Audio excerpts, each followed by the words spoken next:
कशासाठी येत आहे? ते कॉम्प्युटर खराब होत आहे, त्याची दुरुस्ती आहे, आपण जो काही स्टाफ ठेवतोय त्या स्टाफचा खर्च आहे, आणि हे सगळं करून आपल्याला प्रत्येक महिन्याला आपल्या डोक्यात एक विचार येतोय की याचं पेमेंट मी कुठून करायचं. बरोबर ना? समजतंय सगळ्यांना? थोडंसं आपण विचार करूया, कारण ही विचार करण्याची वेळ आहे. कारण कोरोनाने आपल्याला सर्वांना शिकवलंय की एका गोष्टीवरती जर आपण अवलंबून राहिलो तर येणारी परिस्थिती खूप खराब असणार आहे. बरं, पुढच्या काळात कोरोना येईल कोणाला माहिती? येऊ शकतो का नाही? किंवा कोरोनासारखं भयंकर एखादी गोष्ट येऊ शकते, मग आपण कसं वाचणार आहे? आज सिंपल गोष्ट, आता कोचिंग क्लासेसवाले कोणी असतील, पण एक छोटासा विचार करू आपण. जे कोचिंग क्लासवाले सेंटरवाले आहेत, आता माझं स्वतःचं कॉलेज पण आहे, 5वी ते 12वी मी कॉलेज चालवतोय, माझं स्वतःचं कॉलेज आहे. त्यानंतर पोलीस भरती, आर्मी भरती याची अकॅडमी आहे, कितीतरी जागेवरती स्वतःचे कॉम्प्युटर सेंटर आहे, एक्झाम सेंटर आपण रन करतोय ऑल ओव्हर महाराष्ट्रामध्ये. तेही आपण करत असताना अडचणींचा सामना जो आहे, प्रत्येक महिन्यामध्ये अडचण आहे, प्रत्येक महिन्यामध्ये. आणि आता तर AI ज्यावेळेस लॉन्च होतोय, लॉन्च झालाय, आपल्यामध्ये तो आलाय, पण याची परिस्थिती आपल्यावरती किती भयानक असणार आहे याचा विचार आपण कुठपर्यंत केला? कारण सॅमसंगचं उदाहरण आहे, ज्या काळामध्ये प्रत्येकाकडे सॅमसंग मोबाईल असायचा, म्हणतात फेकून मारला तरी फुटत नव्हता, पण काळाबरोबर बदलता आलं नाही, परिणाम कंपनी बंद करावी लागली. बरोबर ना? आपण लॉस किती दिवस सहन करणार आहेत हेही आपण शोधलं पाहिजे. कारण कोचिंग क्लासेसवाले, एक रूम आहे, एक डिजिटल बोर्ड आहे, पेन आहे, खर्च कुठलाच नाही, पण उत्पन्न आहे. आणि कॉम्प्युटर क्षेत्रामध्ये सगळं खर्चच आहे, उत्पन्न खूप कमी आहे. मग याच्यावरती आपण काय करतोय? आपण काय शोधलं आजपर्यंत? कारण आपण प्रत्येक वेळेस फक्त काय करतोय, माझ्याकडे ही बॅच ही, ह्या बॅच मध्ये माझा एवढा खर्च भागेल, त्याच्यानंतर पुढे ज्यावेळेस व्हॅकेशन संपतं, मधल्या परिस्थितीमध्ये ऍडमिशन आहेत का? मग खर्च थांबणार आहे? लाईट बिल थांबणार आहे? काहीच थांबत नाही, खर्च चालूच आहे. आणि मग अशा परिस्थितीमध्ये समजतं की आपल्याला, आता मी स्वतः, माझे काही मित्र असे आहेत की ज्यांचं मोठमोठ्याला कॉम्प्युटर सेंटर होते, परंतु मधल्या काळामध्ये त्यांना कुठे 10,000, कुठे 15,000 कुठेतरी जाऊन नोकरी करावी लागते. ही वेळ का आली याच्यावरती? बरं, आज तुम्ही विचार करा, प्रॅक्टिकल एज्युकेशन देणारे जर म्हणजे सर्वोत्कृष्ट एज्युकेशन क्षेत्रामध्ये कोण असेल तर ते फक्त कॉम्प्युटर सेंटरवाले. ते प्रॅक्टिकल देत आहे, करून घेत आहे, पण करून घेत असताना हातात निष्कर्ष काय? काहीच नाही. काळ बदलतोय. आज विद्यार्थ्यांच्या हातामध्ये मोबाईल आले, आज प्रत्येक मुलगा त्या ठिकाणी काय होतोय, एंगेज होतोय. बरोबर ना? तो मोबाईलवरती स्टडी करतोय, मोठमोठ्याने नेटवर्क या ठिकाणी आलेले आहे. आज तुम्ही पाहिलं असेल फिजिक्सवाला, नाव ऐकलं सगळ्यांनी? फिजिक्सवाला ऐकलं असेल ना?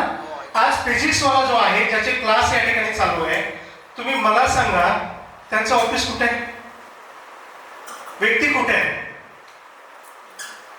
पण सिस्टम चालू आहे. बरं, आपण आपला सिस्टम तेवढं चांगलं करू शकतो का? पण जर करायचं म्हटलं, आज एखादं चांगलं सॉफ्टवेअर जर डेव्हलप करायचं म्हटलं तर आपल्याला 10 ते 15 लाख पण पुरत नाहीये. एवढा पैसा आपल्याकडे असला पाहिजे.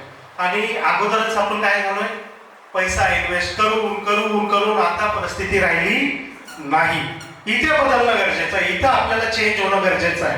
आज तुम्ही बघा, मोठमोठी कॉलेज होती, त्या कॉलेजमधली गर्दी घटत चालली. विद्यार्थी कॉलेजला जाणाऱ्या संख्येने खूप कमी आहे. आणि कॉम्प्युटर क्षेत्रामध्ये काय झालं, मागच्या 5-6 वर्षापूर्वी जर पाहिलं आपण, तर मी असे कॉम्प्युटर सेंटर पाहिले की जिथे ऑफिसच्या बाहेर मंडप टाकावे लागायचे मुलांना वेटिंग करण्यासाठी. बरोबर ना? आज व्हॅकेशन बॅच मध्ये आज काय परिस्थिती, सेंटर रिकामे आहे, जेवढे येतात तेवढेच निघून जातात, शिल्लक एक्स्ट्रा कुणी आपल्याकडे. मग अशा परिस्थितीमध्ये आपल्याला वाचणं गरजेचं आहे. आणि अशा परिस्थितीत जर वाचायचं असेल तर एकावरती अवलंबून आपण थांबून चालणार नाही. आपल्याला सुद्धा डिजिटल व्हावं लागणार आहे. मग आता डिजिटल होणं म्हणजे काय? आपण डिजिटल नाही का? नक्की आहे. पण आपण जे काम करतो, आज तुम्ही सांगा मला, एवढे काही प्लॅटफॉर्म आले, आज तुम्ही युट्यूबला किंवा इतर ॲडमध्ये पाहत असाल, कॉम्प्युटरचे सर्टिफिकेट सुद्धा ऑनलाईन देऊ लागले. आणि फीज किती? 150-200. त्यांना काही घेणं देणं नाही आहे, पण याच्यामुळे मार्केट आपलं हे होतं, संपत आहे. एक विचार करा, ऑनलाईन आले. त्याच्यानंतर अजून दुसरी गोष्ट, आज आपण मुलांना CCC किंवा इतर कोर्सेस आपण रेफर करतोय, कुठपर्यंत करणार आहे? नवीन शैक्षणिक धोरणामध्ये IT सब्जेक्ट हा कंपल्सरी केलाय. मग जर IT सब्जेक्ट कंपल्सरी होत असेल तर मुलगा म्हणजे तुम्ही CBSE ला बघा आजही 5वी 6वीच्या बुक्स मध्ये लँग्वेज शिकवल्या जातात. मग तिथं जर लँग्वेज असतील तर आपण काय शिकवणार? आपल्याकडे मुलगा कधी येईल? बरं याच्याही पुढे आपण जाऊ. 10वीचं व्हॅकेशन संपलं, मॅक्झिमम मुलं आपल्याकडे 10वीचे येतात, बरोबर ना?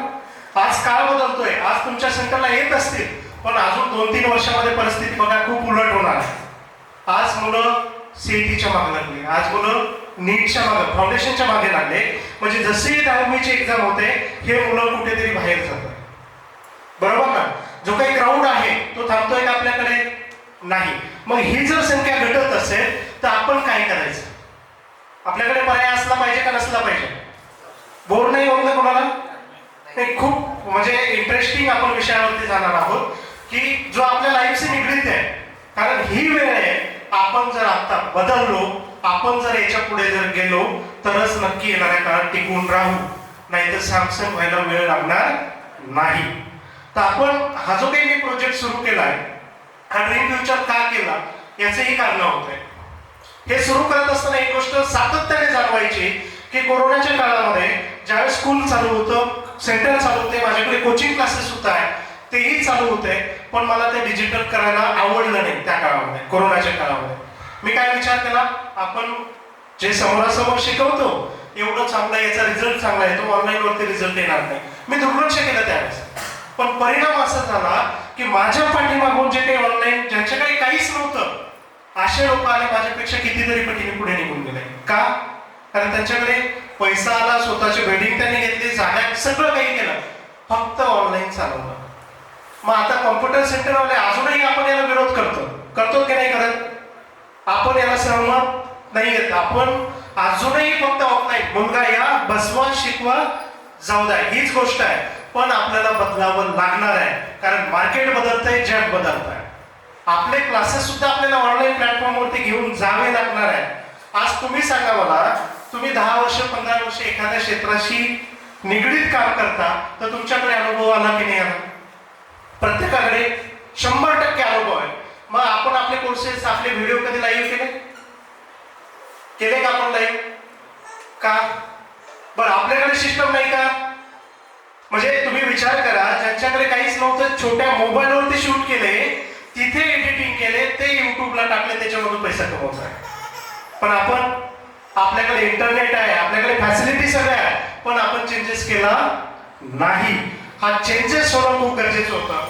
तर यासाठी आपल्याला थोडंसं पुढे जायचं आहे. मी जो प्लॅटफॉर्म डेव्हलप केला आहे हा नेमका प्लॅटफॉर्म काय हा आपण पहिला समजून घेणार आहे.